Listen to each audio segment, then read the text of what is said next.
Bismillahirrahmanirrahim. Assalamu alaikum students and once again welcome to my channel Easy Math.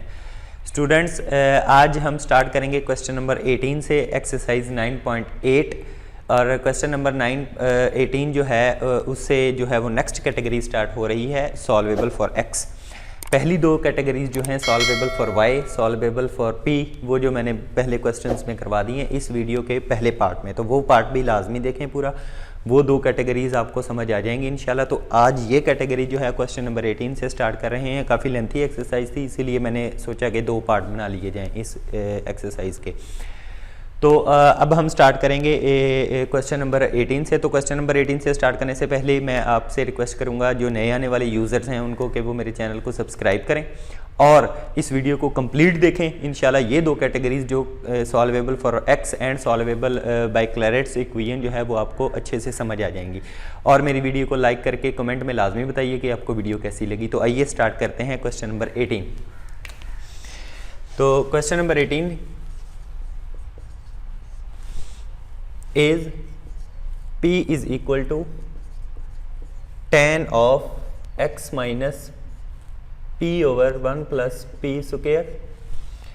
As we can see that कि इसमें y नहीं है और x जो है वो एक अलहदा से इक्वल टू के दूसरी तरफ आ सकता है और बाकी सारी चीज़ें इक्वल टू के दूसरी तरफ जा सकती हैं। तो ये वाली कंडीशन बता रही है कि ये सॉल्वेबल फॉर x, इसको हम कर सकते हैं, इस पर वो वाली कैटेगरी अप्लाई कर सकते हैं। तो सोल्यूशन स्टार्ट करते हैं जी। ये वाला जो tan है इसके साथ इसको अगर उधर ले जाऊं तो वो tan इनवर्स हो जाएगा of p is equal to x minus p over 1 plus P square. x को एक तरफ रहने दूं तो ये आ जाएगा tan inverse p plus p over 1 plus P square. तो ये जो x एक तरफ आ गया और बाकी सारी टर्म्स यानी कि y और p दूसरी तरफ आ गई, क्योंकि इस क्वेश्चन में y है ही नहीं है, सिर्फ p है, तो वो दूसरी तरफ आ गई और x एक तरफ हम अकेला हमने कर दिया। तो ये बता रही है कि ये सॉल्वेबल फॉर x है। तो सॉल्वेबल फॉर x के लिए मैंने आपको एग्जांपल में भी बताया था पिछले लेक्चर, पिछले पार्ट में जो शुरू में मैंने आपको एग्जांपल्स करवाई थी हर कैटेगरी की, उसमें बताया था कि इधर आके आपने जब x एक तरफ हो जाए तो आपने differentiate with respect to y करना है ताकि dx ओवर dy हमें मिल सके। Differentiating with respect to y dx over dy will be equal to tan inverse का derivative 1 over 1 plus P square into p का derivative dp over dy plus ये जो है टर्म इस पर कोशेंट रूल लग जाएगा 1 प्लस पी स्क्वायर से 1 प्लस पी स्क्वायर का होल स्क्वायर आएगा यहाँ पे सेम इनटू p का derivative dp over dy, because हम y के रिस्पेक्ट से ले रहे हैं तो dp over dy minus p same into 1 plus P square का derivative 2p into dp over dy p का डेरिवेटिव। इनको सॉल्व करने के बाद क्योंकि dy ओवर dx जो होता है वो हमारे पास p होता है तो dx ओवर dy जो होगा वो 1 ओवर p होगा। तो इस x ओवर dy की जगह मैं उसकी वैल्यू पुट करने लगा हूँ। तो 1 over p is equal to 1 over 1 plus P square into dp over dy as it is plus इनमें से dp ओवर dy जब मैंने कॉमन लिया तो वो आ जाएगा 1 minus P square over 1 plus P square whole square और into D over D Y. ये कैसे आया? जब मैंने D over D Y common लिया तो यहाँ पर 2p स्क्वायर इसके साथ जब सॉल्व होगा 1 माइनस पी स्क्वायर बच जाएगा। अब चूँकि सभी में D over D Y common आ रहा है तो ये बन जाएगा 1 ओवर 1 प्लस पी स्क्वायर इधर बच जाएगा plus 1 minus P square over 1 plus P square whole square ये बच जाएगा और D over D Y common आ जाएगा, ये 1 over P as it is.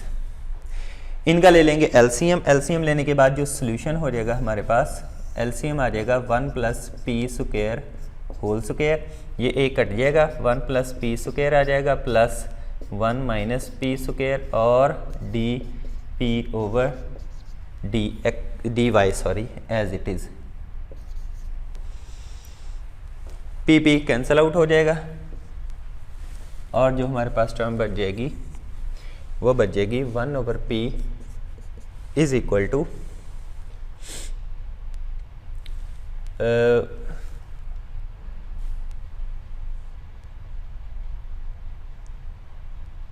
To over 1 plus P square whole square d p over D y which can be easily separated. ये एक ऐसी डिफरेंशियल इक्वेशन बन गई है जिसमें p और y के जो वेरिएबल्स हैं उसको इजीली हम सेपरेट कर सकते हैं। तो मैं सेपरेट करने जा रहा हूँ, dy इधर आ जाएगा क्योंकि dy वाली एक ही टर्म है, और यहाँ पर हो जाएगा 2p over 1 plus P square whole square into d p. तो जब वेरिएबल सेपरेट हो चुके हैं तो इंटीग्रेटिंग बोथ साइड्स,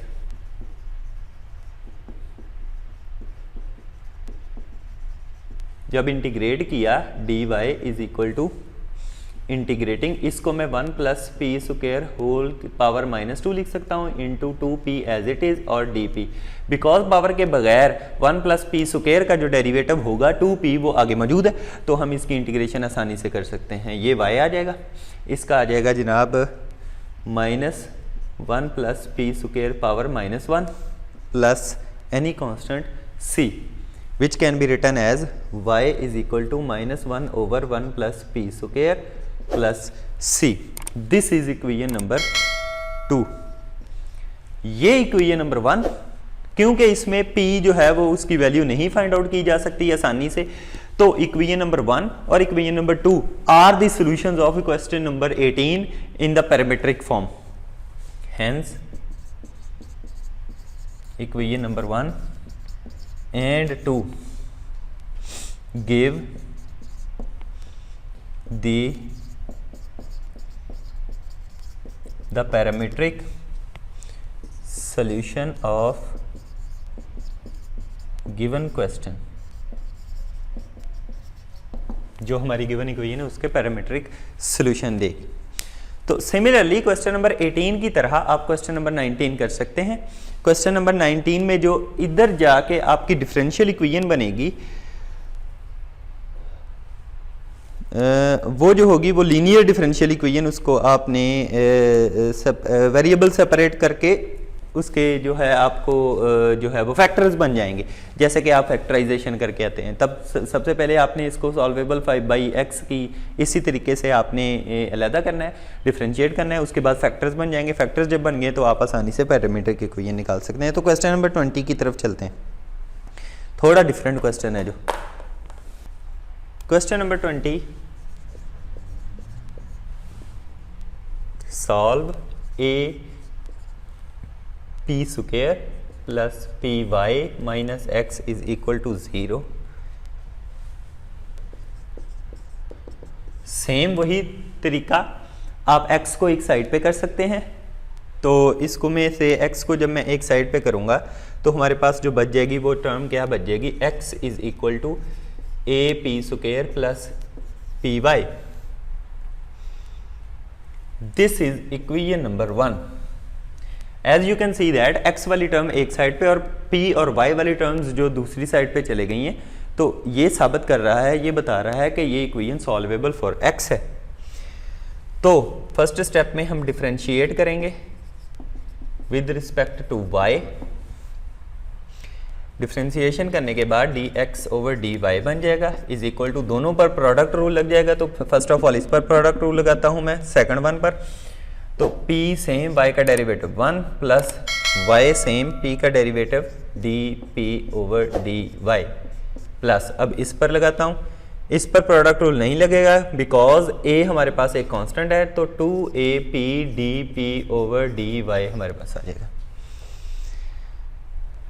इसकी वैल्यू हम लगाएंगे which is 1 over p and p plus y plus 2ap और dp ओवर dy जो है वो कॉमन आ जाएगा हमारे पास। इस p को उधर ले जाएंगे तो हमारे पास जो बच जाएगा y plus 2ap into dp over dy as it is, ये सारा कुछ, ये p उधर चला जाएगा 1 ओवर p माइनस p, ये 1 ओवर p पहले से था, वो p उधर जाके माइनस हो गया, जिसको हम लिख सकते हैं 1 minus P square over p LCM लेने के बाद। अब dp ओवर dy ये वाला अकेला रह जाएगा और उधर जाके 1 minus P square divided by p into y plus 2ab, ये इक्वेशन हमारे पास बन गई है।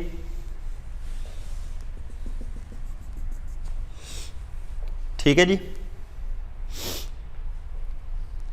अब अगर आप देखें तो ये वाली इक्वेशन सेपरेट वेरिएबल नहीं हो सकते, पी के और वाई के सेपरेबल इक्वेशन नहीं है, इसमें से हम वेरिएबल्स को सेपरेट आसानी से नहीं कर सकते हैं। तो इसको लीनियर इक्वेशन के तौर पर हम करेंगे। वो कैसे करेंगे देखें,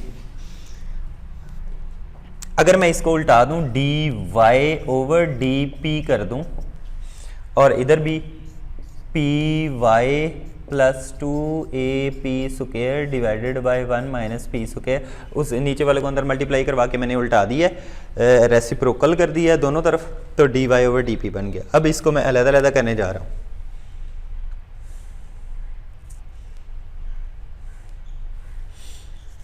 D Y over D P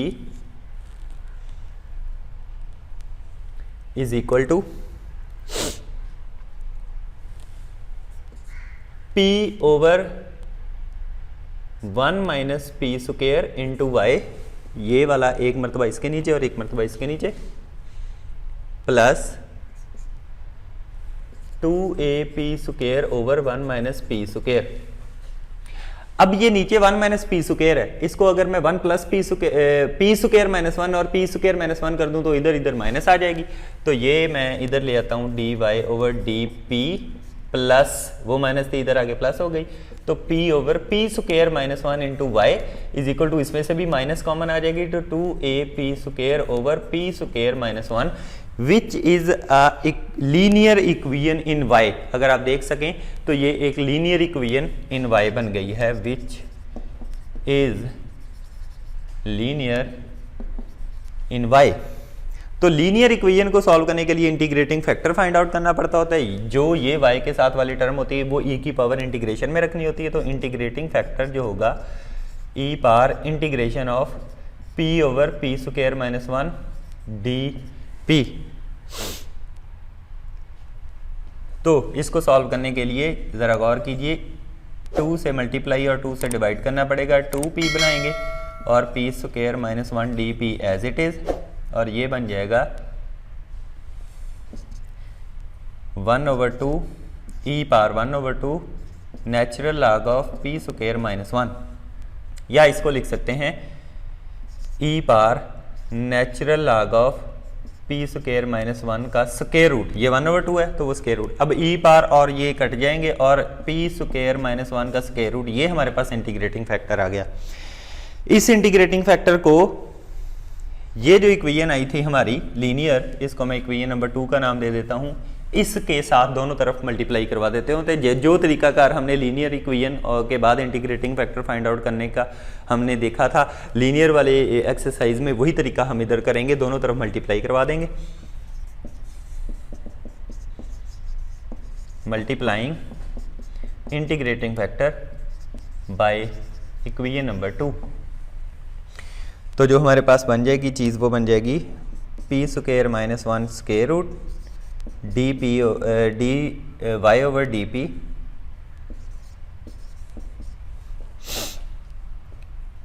और प्लस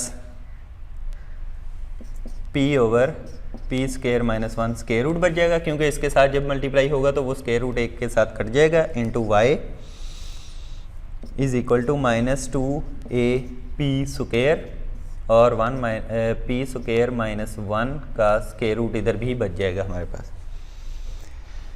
ले जी, अब इसको जब हमने कर लिया है तो इसको हम डिफरेंशियल की फॉर्म में लिख देंगे और दोनों तरफ फिर इंटीग्रल ले लेंगे। ये डिफरेंशियल किस चीज़ का बन रहा है? ये डिफरेंशियल, दिस इंप्लाइज डिफरेंशियल बन रहा है P square minus 1 square root और इंटू वाई का, उसका डिफरेंशियल बन रहा है। ठीक है जी,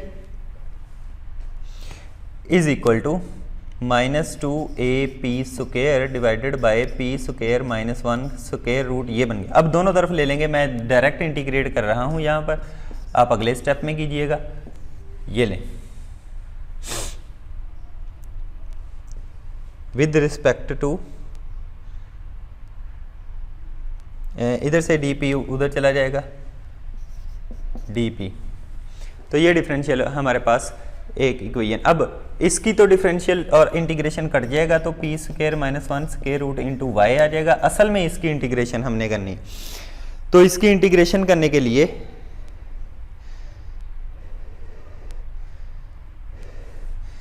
देखें जी, -2a बाहर आ जाएगा, integration p square divided by P square minus 1 square root into d p है, तो अपनी तरफ से -1 + 1 कर देंगे। जब अपनी तरफ से -1 + 1 करेंगे तो अलग-अलग हो जाएगा और उसके बाद इसको इंटीग्रेट करेंगे। तो ये सिलसिला मैं अगले इधर करने जा रहा हूँ।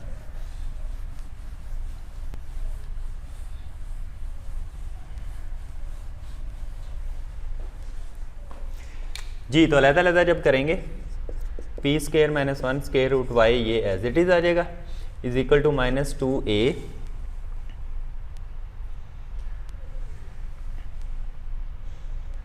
Integration p square minus 1 square root D p ये बच जाएगा, क्योंकि ये जब पी स्क्वायर माइनस 1 के नीचे आएगा तो ए ऊपर वाला जो है वो स्क्वायर रूट बच जाएगा, नीचे वाला स्क्वायर रूट जो कट जाएगा। इसको मैं ऐसे ब्रैकेट्स में भी लिख सकता हूँ, ठीक है। और साथ -2a integration d p over P square minus 1 square root. अब डायरेक्टली इस जैसी कोई चीज़ आ जाए तो उसका जो इंटीग्रल होता है वो आपको मैं बता देता हूँ। वो होता है p into P square minus 1 square root over 2 -1/2 cos hyperbolic inverse p और -2a एज इट इज, और इसका होता है cause hyperbolic inverse p। Solve करने के बाद ये 2 के साथ कट आउट हो जाएंगे, -a into P square minus 1 square root, ठीक है जी। और ये हो जाएगा plus a cos hyperbolic inverse p -2a cos hyperbolic inverse p। तो नेक्स्ट ये दोनों सॉल्व हो जाएंगे, तो is equal to -a P square minus 1 square root और minus a cos hyperbolic inverse p और plus any constant c which is p square minus 1 square root into Y. अब y की value निकालने के लिए p square minus 1 square root उधर जाके divide हो जाएगा तो जो हमारे पास चीज़ आ जाएगी -a p सिंपल रह जाएगा, -a cos hyperbolic inverse p और ये प्लस कर दें और c और ये माइनस करके p square minus 1 square root. This is equation number 3। Now इससे पहले जो मैंने यहाँ पे रेज किया उधर इक्वेशन नंबर 1 थी जो कि x की वैल्यू थी, और ये इक्वेशन नंबर 3 है जो कि y की value in terms of p, वो x की वैल्यू भी इन टर्म्स ऑफ p थी। तो ये दो जो इक्वेशंस आ गई हैं, this implies equation number 1 and equation number 3 are parametric solutions. ये जो पैरामीट्रिक सॉल्यूशंस आ गए हैं क्वेश्चन नंबर 20 के। तो ये क्वेश्चन नंबर 20 था, सॉल्वेबल फॉर एक्स वाली कैटेगरीज के मैंने कुछ क्वेश्चंस आपके सामने किए हैं। अब मैं आपको करवाऊंगा क्लरेट्स इक्वेशन को कैसे सॉल्व करते हैं। तो उसके लिए मैं क्वेश्चन नंबर 21 करते हैं। Now question number 21, e power 4x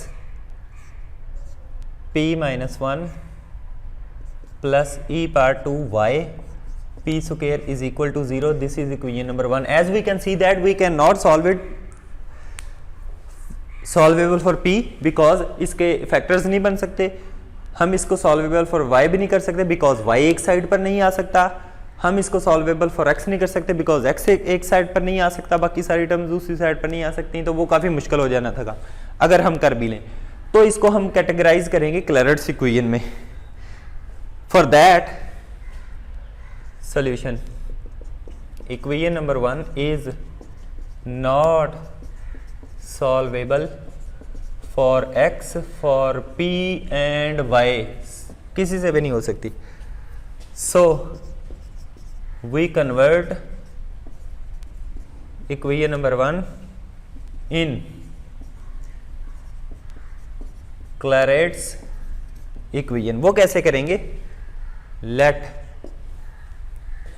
हम क्या लेट कर लेंगे? e पावर 2x को u and e power 2y को v लेट कर लेंगे।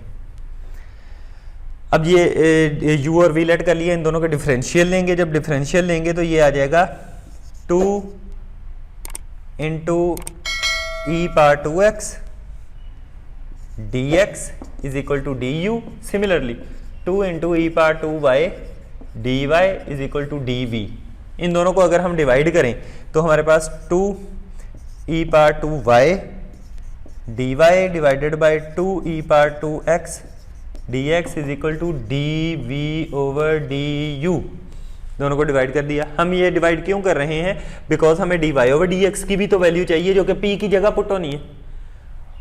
e power 2x e power 2y की तो वैल्यू आ गई, p की वैल्यू भी तो चाहिए जिसको हमने कन्वर्ट करना है। सारी की सारी इक्वेशन ही u v में कन्वर्ट करना चाहते हैं ना हम। तो ये दोनों चीजें कैंसल आउट हो जाएंगी। dy ओवर dx की वैल्यू हमारे पास आ जाएगी dv over du as it is, ये into e power 2x divided by e power 2y, उधर जाके उलट जाएगा, e पावर 2x ऊपर आ जाएगा। अब e पावर 2x क्या है? u, e पावर 2y क्या है? v। तो इनकी वैल्यूज लगाएंगे तो हमारे पास dy ओवर dx की वैल्यू जो आ जाएगी वो हमारे पास आ जाएगी u over v dv over du। और ये किसकी वैल्यू थी? p की, क्योंकि dy ओवर dx p होता है तो उसकी वैल्यू आई u over v dv over du। चलें जी, ये सारी वैल्यूज उठा के इक्वेशन नंबर 1 में जब पुट कर देंगे तो equation number 1 becomes, this implies equation number 1 becomes e power 2x की जगह u, तो u स्क्वायर हो जाएगा क्योंकि e पावर 4x है। p की जगह ये वैल्यू सारी u over v dv over du minus 1 plus e power 2y की जगह v इंटू पी स्क्वायर की जगह इस सारे की value u over v dv over du का square is equal to 0। Now this whole equation converted to the variables u and v। Now this will convert to u over v dv over du plus 1 plus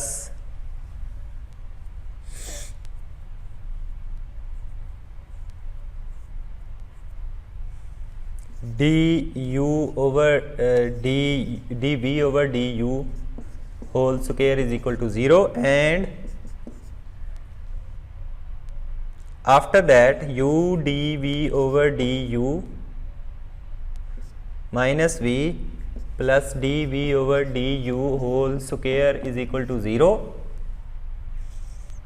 or it can be written as v is equal to u dv over du plus dv over du whole square. This is the Clairaut's equation. ये जो form आ गई है हमारे पास, ये एक Clairaut's equation की form है विच इज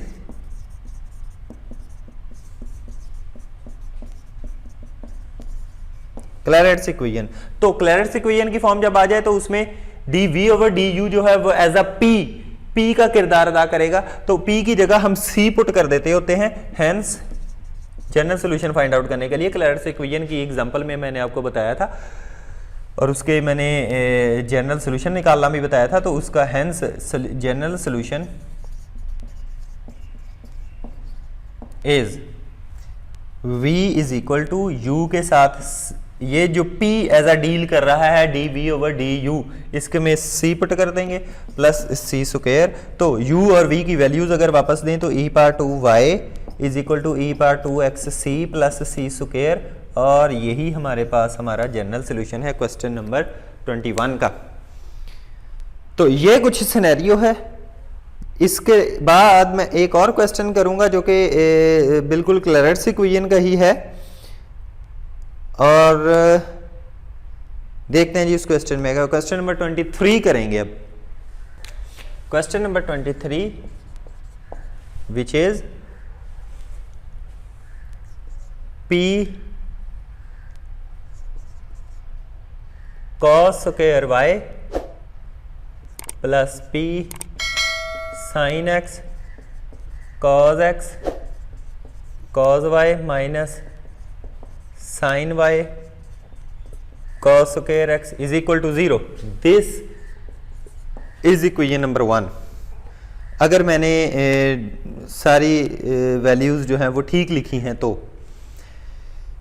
पी स्क्वायर, पी की वैल्यू हमारे पास ये है P square cos square y, ठीक है। बाकी सारी वैल्यूज भी मैंने ठीक लिखी हैं, क्वेश्चन ठीक लिखा है। तो ये एक ऐसी इक्वेशन है जो कि ना ही सॉल्वेबल फॉर p है, ना ही सॉल्वेबल फॉर y है, ना ही सॉल्वेबल फॉर x है। सो इसको हम करेंगे फोर्थ कैटेगरी से जो कि है क्लैरेट्स इक्वेशन।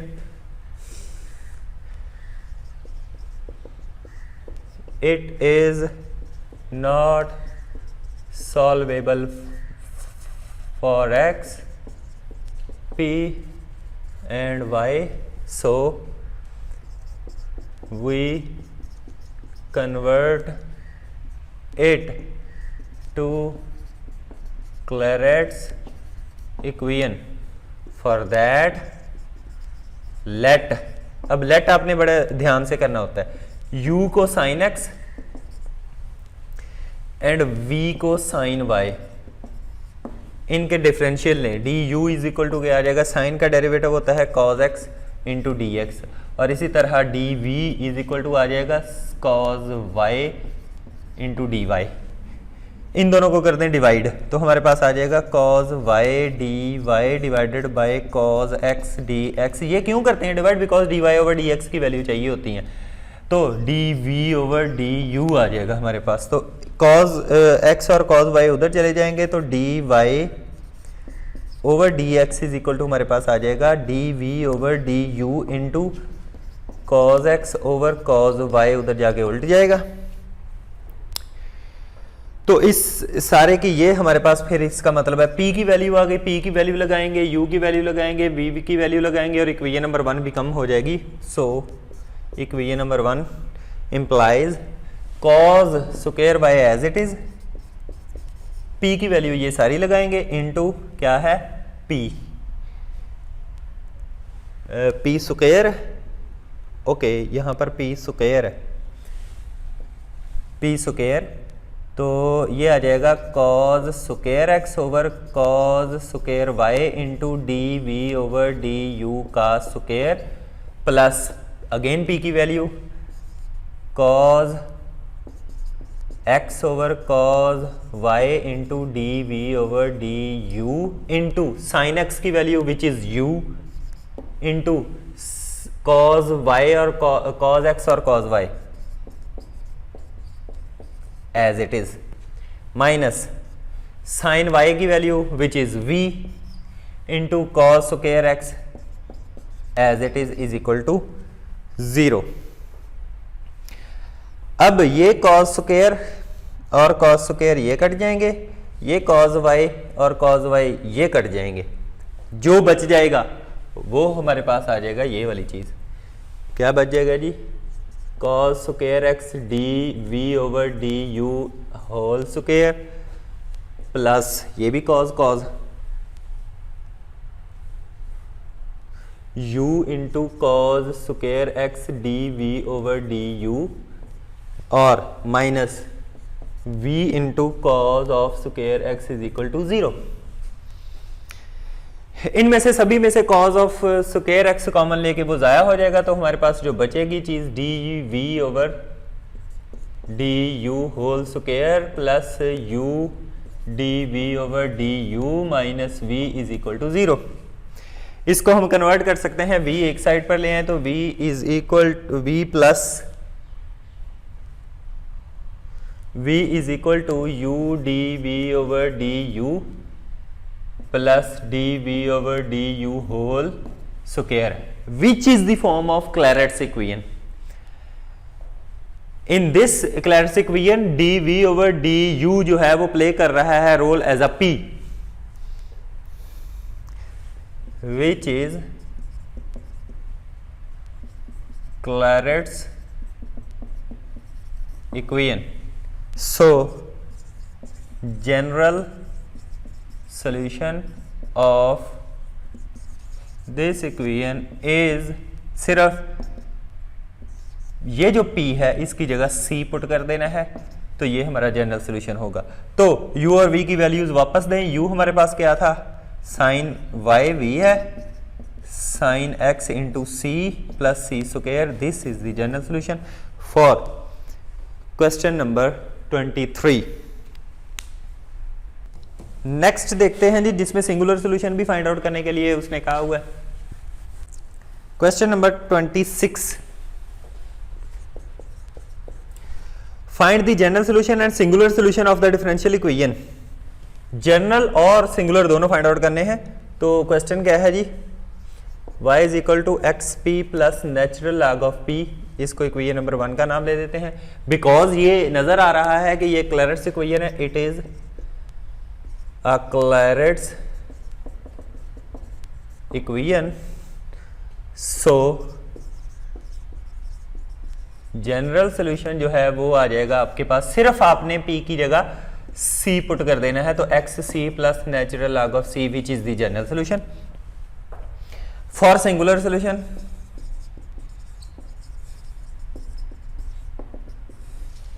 सिंगुलर सोल्यूशन के लिए आप क्या करेंगे,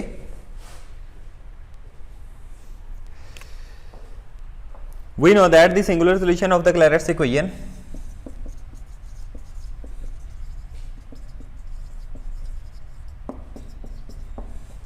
ऑफ इज, वो किस फॉर्म में होता है मैंने पहले भी बताया था, y is equal to x p plus f of p. F of p क्या है, ये वाला जो नेचुरल लॉग ऑफ पी इस वक्त एफ ऑफ पी कर रहा है। तो इन इस तरह की क्लैरेट्स इक्वेशन का जो होता है singular solution in parametric form होता है।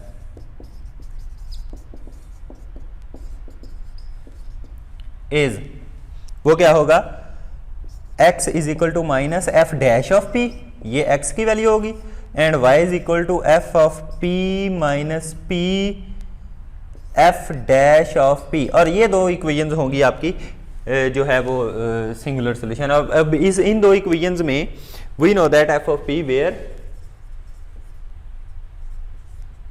F of p is equal to natural log of p हमारे पास मौजूद है, minus natural log of p, sorry. तो F dash of p find out कर लेते हैं, is equal to minus 1 over p।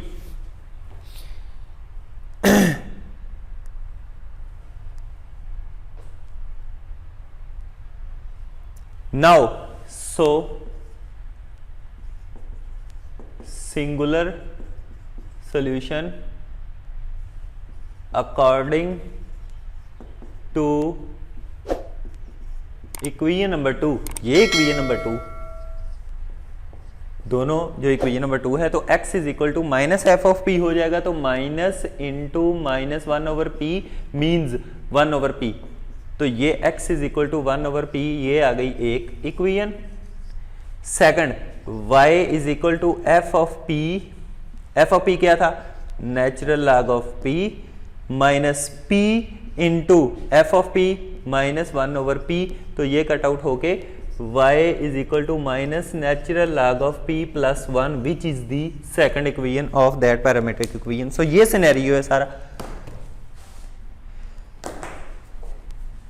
किसी भी क्लैरेट्स इक्वेशन का जनरल सॉल्यूशन फाइंड आउट करने के लिए p की जगह c लगाएं, और parametric solution singular solution find out करने के लिए ये वाली दो इक्वेशन जो है इनको आपने सेटिस्फाई करना होता है।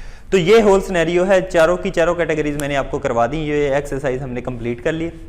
तो उम्मीद है आपको सारी समझ आई होगी, और अगर समझ आई है तो मेरे चैनल को सब्सक्राइब कीजिए। इंशाल्लाह नेक्स्ट एक्सरसाइज के साथ, नेक्स्ट वीडियो के साथ आपके साथ दोबारा मुलाकात होगी, और तब तक के लिए मुझे इजाज़त दीजिए। इंशाल्लाह नेक्स्ट वीडियो में आपसे मुलाकात करेंगे। अल्लाह हाफिज़।